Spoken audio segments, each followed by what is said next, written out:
अस्सलाम वालेकुम। जब भी हम वज़न कम करने की कोशिश करते हैं तो जो सबसे बड़ी मुश्किल होती है वो है बेली फैट, यानी कि पेट के आसपास जो फैट है, जो चर्बी है, वो कम होके ही नहीं देती। आज मैं आपको 7 ऐसी टिप्स बताऊंगा जिस पे अमल करने से आपकी बेली फैट बहुत हद तक कम हो जाएगी और आपको इससे हेल्थ बेनिफिट्स होंगे। इससे पहले हम ये समझें कि बेली फैट या पेट की फैट को कैसे रिड्यूस किया जाए। ये जानना बहुत ज़रूरी है कि बॉडी में 2 ऐसे हार्मोन होते हैं जो फैट की डिपॉजिट को मॉनिटर करते हैं। वो हार्मोन्स हैं इंसुलिन और कॉर्टिसोल।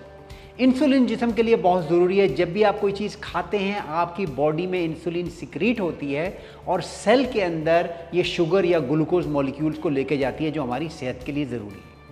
लेकिन अगर हम मुस्तकिल ज़्यादा खाते रहें या गलत चीज़ें खाते रहें तो इंसुलिन के एक्सेसिव यूज़ की वजह से हमारी बॉडी इंसुलिन से रेजिस्टेंट हो जाती है और फिर इंसुलिन ये करती है कि जब सेल के अंदर वो ग्लूकोज पहुंचा लेती है और लिवर और मसल को भी ग्लूकोज से भर देती है तो फिर इंसुलिन हमारे जिस्म के फैटी टिश्यूज़ यानी कि एडिपोज टिश्यूज़ में फ़ैट को डिपॉजिट करती है और हम मोटे होने शुरू हो जाते हैं। ख़ासतौर पे हमारी विज़रल फैट और बेली फैट बढ़ना शुरू हो जाती है। इसी तरीके से कॉर्टिसोल उस वक्त सिक्रीट होता है जब हम अंडर स्ट्रेस होते हैं। कॉर्टिसोल भी हमारे लिए ज़रूरी है लेकिन कॉर्टिसोल ग्लूकोज बनाता है। ग्लूकोज बनने से इंसुलिन सिक्रीट होती है और इंसुलिन सिक्रीट होने से फैट डिपॉजिट होता है। तो अगर आप गलत चीज़ें खा रहे हैं या ज़्यादा खा रहे हैं या आप अंडर स्ट्रेस रहते हैं तो आपकी ओबेसिटी, आपकी बेली फैट बढ़ी रहेगी और हम आगे अब ये देखेंगे कि इन चीज़ों को कैसे कम करना है। आप दिन में कितनी दफ़ा खाना खाते हैं? 2 दफ़ा, 3 दफ़ा, 4 दफ़ा, 5 दफ़ा? जितनी दफ़ा भी आप कोई चीज़ खाएंगे, चाहे वो प्रॉपर मील हो या स्नैक्स हो, कोई छोटा सा समोसा हो या पूरी बिरयानी की प्लेट हो, उतनी ही दफ़ा आपकी इंसुलिन सिक्रीट होगी। जब भी आपकी इंसुलिन सिक्रीट होगी आपकी बॉडी में फ़ैट डिपॉजिट होगा। तो तरीका ये है इंसुलिन को लो रखने का कि आप खाना दिन में मुकर्रर औकात पे खाएं और कम दफ़ा खाएं। मिसाल के तौर पे मोस्ट पीपल दिन में 3 दफ़ा खाना खाते हैं, उसके अलावा स्नैकिंग भी करते हैं। स्नैकिंग तो आपने बिल्कुल बंद कर देनी है। आपके जो मेन मील्स हैं उनके दरमियान बिल्कुल किसी किस्म की कुछ स्नैकिंग नहीं होनी चाहिए सिवाय पानी पीने के। आपके जो मेन मील्स हैं उनको अगर आप 3 मील से रिड्यूस करके 2 मील कर दें तो दिन में सिर्फ 2 ही दफ़ा आपकी बॉडी में इंसुलिन सिक्रीट होगी और सिर्फ 2 ही दफ़ा आपकी बॉडी में फ़ैट डिपॉजिट होगी। इसके अलावा सारा दिन आपके अंदर कोई इंसुलिन सिक्रीशन नहीं होगी। इसकी वजह से आपकी बॉडी अपने फ़ैट को बर्न करेगी, क्योंकि जब इंसुलिन सिक्रीट नहीं होगी तो बॉडी को एनर्जी की ज़रूरत होगी और एनर्जी कहाँ से आएगी? फ़ैट बर्न करने से। अगर आप खाने खाते रहेंगे, इंसुलिन आती रहेगी तो एनर्जी ग्लूकोज से आएगी, फ़ैट से नहीं आएगी। आपने अपनी एनर्जी को ग्लूकोज से फैट में स्विच करना है। अगर आप बेली फैट लूज़ करने के बारे में सीरियस हैं तो आपकी डाइट मेनली फैट और प्रोटीन से आनी चाहिए। आपको कार्बोहाइड्रेट्स अवॉइड करने चाहिए। कार्बोहाइड्रेट्स क्या हैं इसके ऊपर मेरा पूरा वीडियो डायबिटीज़ के हवाले से मौजूद है जिसका लिंक मैं एंड पे छोड़ दूँगा। इन समरी तमाम मीठी चीज़ें जो कि सिंपल शुगर्स होती हैं जैसे कि मिठाइयाँ, डोनट्स और बिस्किट आपको अवॉइड करने चाहिए। रोटी, चावल, ब्रेड, क्रोइसेंट्स, पास्ता, पीटा, ये चीज़ें आपको अवॉइड करनी चाहिए। सब्जियां और फल जनरली अच्छे होते हैं। ख़ास तौर पे लीफी वेजिटेबल्स वो कार्बोहाइड्रेट हैं जो मिनिमल इंसुलिन स्पाइकिंग को जन्म देते हैं।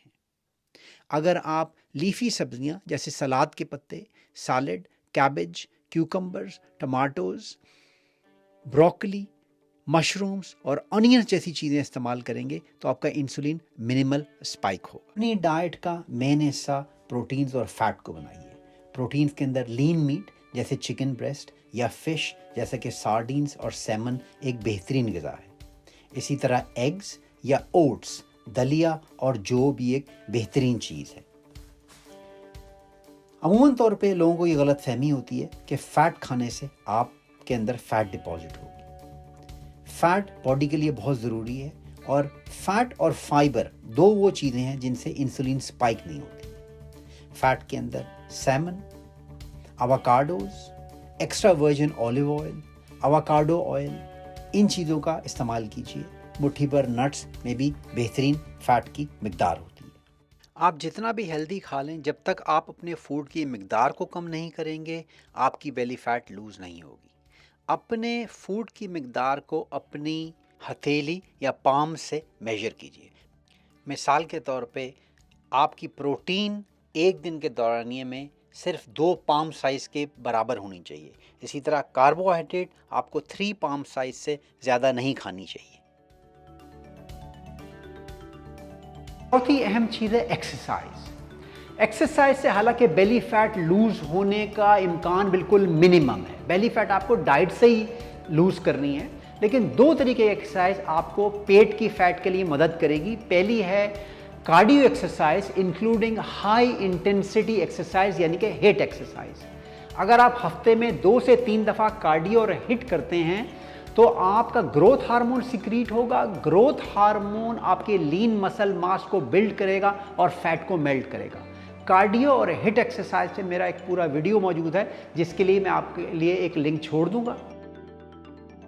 पांचवी और अहम चीज़ है स्ट्रेस। जैसे कि मैंने कहा, स्ट्रेस से कोर्टिसोल पैदा होता है। कोर्टिसोल ग्लूकोज को मोबिलाइज करता है। ग्लूकोज से इंसुलिन रेजिस्टेंस हो जाती है और फैट डिपॉजिट हो जाता है, खासतौर पर आपके पेट पे और विजरल फैट। स्ट्रेस को अवॉइड कीजिए। इसको अवॉइड करना एक पूरी डिफरेंट साइंस है। बेसिकली आपने मेडिटेशन से आप स्ट्रेस को अवॉइड कर सकते हैं।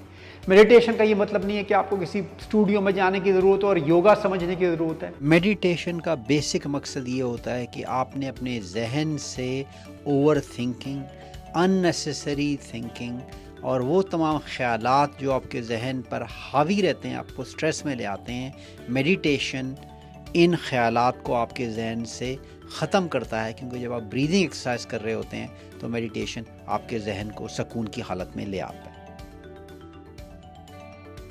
6th और इम्पॉर्टेंट चीज़ है स्लीप। जब तक आप प्रॉपर स्लीप नहीं करेंगे, आपकी बॉडी बेली फैट को लूज़ नहीं करेगी। 7 घंटे, 8 घंटे, जितनी भी आपकी बॉडी को स्लीप रिक्वायर है, ये करना इंतहाई एसेंशियल है। स्लीप करने से आपका हार्मोन बैलेंस में हो जाता है।